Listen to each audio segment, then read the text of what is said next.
So I think from my perspective, the top install problem that we see with ductless systems, whether it's multi-zone, single zone, or crossover, is really just attention to detail.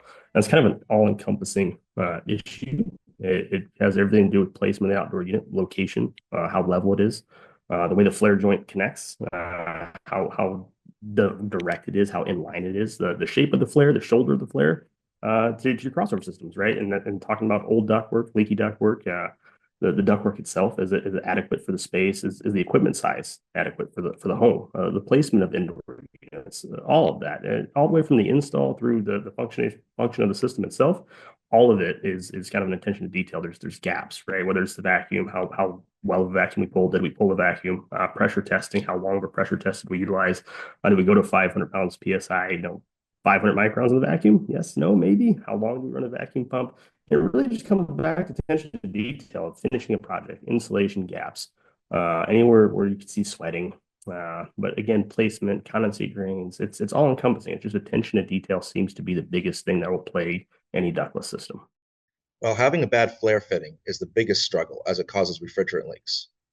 The solution is to create a good flare fitting following the instructions in the installation guideline, such as the following. Make sure you're using the right diameter copper tubing. That's going to be dictated by the type of indoor unit. You're going to want to cut the tubing squarely using a high-quality tubing cutter and make sure your cutting wheel is sharp. Use the proper flare nut, typically a frost-proof flare nut. The ones provided on our indoor and outdoor units are what we recommend. Deburr and ream the copper tubing, making sure that no copper chips fall into the tubing itself to contaminate the system. Then create a high-quality 45-degree flare using any commercially available flaring tool. You're going to want to oil the flare fitting that you just created, as well as the mating surface and the threads of the male side of the fitting.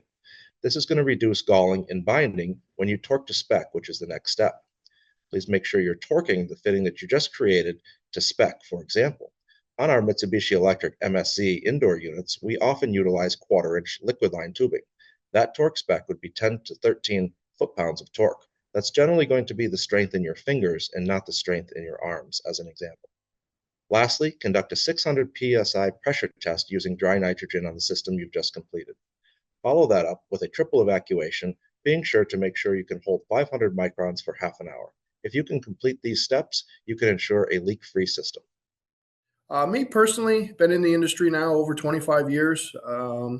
I've been installing ductless mini split and training ductless mini split for over 2 decades now. So for me, I recognize that a common mini split or ductless problem is equipment placement.